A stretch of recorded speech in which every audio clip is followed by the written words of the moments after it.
ನಿಮಗೆ external piles ಇದೆ, ಹೊರಗಡೆ ಗಂಟು ಥರ ಆಗಿದೆ. ನಿಮಗೆ ಅದು ಕ್ಲಿಯರ್ ಆಗುತ್ತೆ, ಏನು ತೊಂದರೆ ಇಲ್ಲ. ಸರ್ಜರಿ ಏನು ಬೇಕಾಗಿಲ್ಲ, ಆಪ್ರೇಷನ್ ಎಲ್ಲ ಏನು ಅವಶ್ಯಕತೆ ಇಲ್ಲ. ಬಟ್ ಕಂಟಿನ್ಯೂಸ್ ಆಗಿ ಒಂದು 2-3 ತಿಂಗಳು ಮೆಡಿಸಿನ್ ತೊಗೋಬೇಕಾಗತ್ತೆ. ನಾನು ಫಸ್ಟ್ ಈಗ 10 ದಿನಕ್ಕೆ ಬರ್ಕೊಟ್ಟಿರ್ತೀನಿ. 10 ದಿನ ಬಿಟ್ಟು ಒಂದ್ಸಲ ಬಂದು ತೋರಿಸ್ಕೊಂಡು ಹೋಗಬೇಕಾಗತ್ತೆ. ಆಮೇಲೆ ಸ್ವಲ್ಪ ದಿನ ಡಯಟ್ ಎಲ್ಲ ಫಾಲೋ ಮಾಡಬೇಕು. ನೀವು ನಾನ್ ವೆಜ್ ಎಲ್ಲ ಏನೂ ತಿನ್ನಂಗಿಲ್ಲ. ತುಂಬ ಖಾರ, ಮಸಾಲ ಪದಾರ್ಥ, ಹುಳಿ ಪದಾರ್ಥ, ಎಣ್ಣೆನಲ್ಲಿ ಕರೆದಿರೋದು, ಈ ಬಜ್ಜಿ ಬೋಂಡ ಅಂಥದ್ದು ಆ ಥರದ್ದೇನು ತೊಗೊಳ್ಬೇಡಿ ಸ್ವಲ್ಪ ದಿನ. ಮತ್ತು ಆಯಿಂಟ್ಮೆಂಟ್ ಒಂದು ಕೊಟ್ಟಿರ್ತೀನಿ. ಅದು ಬೆಳಗ್ಗೆ ಸ್ನಾನ ಎಲ್ಲ ಆದಮೇಲೆ ಡ್ರೈ ಮಾಡ್ಕೊಂಡು ಒಂದ್ಸಲ ಅಪ್ಲೈ ಮಾಡ್ಕೊಳ್ಳಿ. ರಾತ್ರಿ ಮಲ್ಕೊಳ್ಳೋವಾಗ ಒಂದ್ಸಲ ಅಪ್ಲೈ ಮಾಡ್ಕೊಳ್ಳಿ.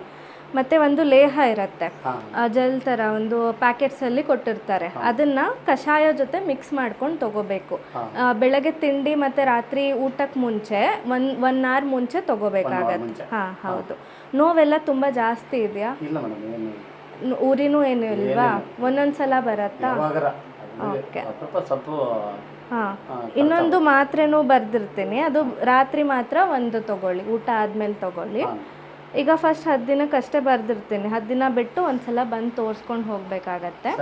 ಆಮೇಲೆ ನುಗ್ಗೆಕಾಯಿ, ಬದನೆಕಾಯಿ, ಆಲೂಗಡ್ಡೆ ತೊಗೋಬೇಡಿ ತರಕಾರಿನಲ್ಲಿ, ಸ್ವಲ್ಪ ಹೀಟ್ ಆಗುತ್ತೆ. ತುಂಬ ಗಟ್ಟಿ ಪದಾರ್ಥ, ಈ ಚಪಾತಿ, ರೊಟ್ಟಿ, ಮುದ್ದೆ ಎಲ್ಲ ಅವಾಯ್ಡ್ ಮಾಡಿ. ಆದಷ್ಟು ಸ್ವಲ್ಪ ಹೀಟ್ ಕಮ್ಮಿ ಇರೋವಂಥ ಪದಾರ್ಥ, ಸಾಫ್ಟ್ ಫುಡ್, ತುಂಬ ಗಟ್ಟಿ ಇರೋದು, ಈಸಿಯಾಗಿ ಡೈಜೆಸ್ಟ್ ಆಗೋವಂಥ ಫುಡ್ ತೊಗೋಬೇಕು. ಆಯಿತಾ? 10 ಡೇಸ್ ಬಿಟ್ಟು ಒಂದ್ಸಲ ಬಂದು ತೋರಿಸ್ಕೊಂಡು. ಮೆಡಿಸಿನ್ನು ಒಂದು ಲೇಹ ಇರುತ್ತೆ. ಇದು ಬೆಳಗ್ಗೆ, ಮಧ್ಯಾಹ್ನ, ರಾತ್ರಿ ತೊಗೋಬೇಕು. ಬೆಳಗ್ಗೆ ಮತ್ತು ರಾತ್ರಿ ಈ ಕಷಾಯ ಜೊತೆ ಮಿಕ್ಸ್ ಮಾಡ್ಕೊಂಡು ತೊಗೋಬೇಕು. ಕಷಾಯ ಮುಚ್ಚಳ ಇರುತ್ತಲ್ಲ, ಆ ಮುಚ್ಚಳದಲ್ಲಿ 5 ಮುಚ್ಚಳ ಕಷಾಯ, 5 ಮುಚ್ಚಳ ನೀರು ಮಿಕ್ಸ್ ಮಾಡಿಬಿಟ್ಟು ಈ ಲೇಹನ ಅದ್ರ ಜೊತೆ ಮಿಕ್ಸ್ ಮಾಡ್ಕೊಂಡು ತೊಗೋಬೇಕು. ಮಧ್ಯಾಹ್ನ ಕಷಾಯ ಇರಲ್ವಲ್ಲ, ಸೊ ನೀರು ಜೊತೆ ತೊಗೋಬೋದು ಮಧ್ಯಾಹ್ನ ಮಾತ್ರ. ಬೆಳಗ್ಗೆ ಮತ್ತು ರಾತ್ರಿ ಕಷಾಯ ಜೊತೆ ಮಿಕ್ಸ್ ಮಾಡ್ಕೋಬೇಕು. ಇದು ಆಯಿಂಟ್ಮೆಂಟು ಅದೇನೋ ಹೇಳ್ದಲ್ಲ, ರಾತ್ರಿ ಮಲ್ಕೊಳ್ಳೋವಾಗ ಒಂದ್ಸಲ ಅಪ್ಲೈ ಮಾಡ್ಕೊಳ್ಳಿ. ಬೆಳಗ್ಗೆ ಸ್ನಾನ ಎಲ್ಲ ಆದಮೇಲೆ ಒಂದ್ಸಲ ಅಪ್ಲೈ ಮಾಡ್ಕೊಳ್ಳಿ.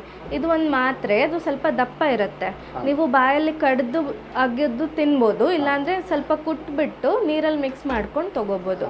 ರಾತ್ರಿ ಊಟ ಆದಮೇಲೆ ತೊಗೋಬೇಕು. ಇದು ನೋವಿಗೆ ಅಂತ ಹೇಳಿ. ಮೋಷನ್ ಎಲ್ಲ ಕ್ಲಿಯರ್ ಆಗುತ್ತೆ ಅಲ್ವಾ? ಇವಾಗ ಇವ್ರ ಕಂಡೀಷನ್ಗೆ ಒಂದು 2-3 ಮಂತ್ಸ್ ಬೇಕಾಗತ್ತೆ. ಆಲ್ಮೋಸ್ಟ್ 3 ಮಂತ್ಸ್ ತನಕನೂ ಹಿಡಿಯುತ್ತೆ ಅದು ಗಂಟೆಲ್ಲ ಕ್ಲಿಯರ್ ಆಗೋಕ್ಕೆ. ಪೇಯ್ನು, ಉರಿ ಎಲ್ಲನೂ ನಿಮಗೆ 10-15 ದಿನದಲ್ಲಿ ಫುಲ್ ಕ್ಲಿಯರ್ ಆಗಿಬಿಡತ್ತೆ. ಎಷ್ಟೊಂದು ಸಲ 2-3 ದಿನಕ್ಕೇ ಕಮ್ಮಿ ಆಗಿಬಿಡತ್ತೆ.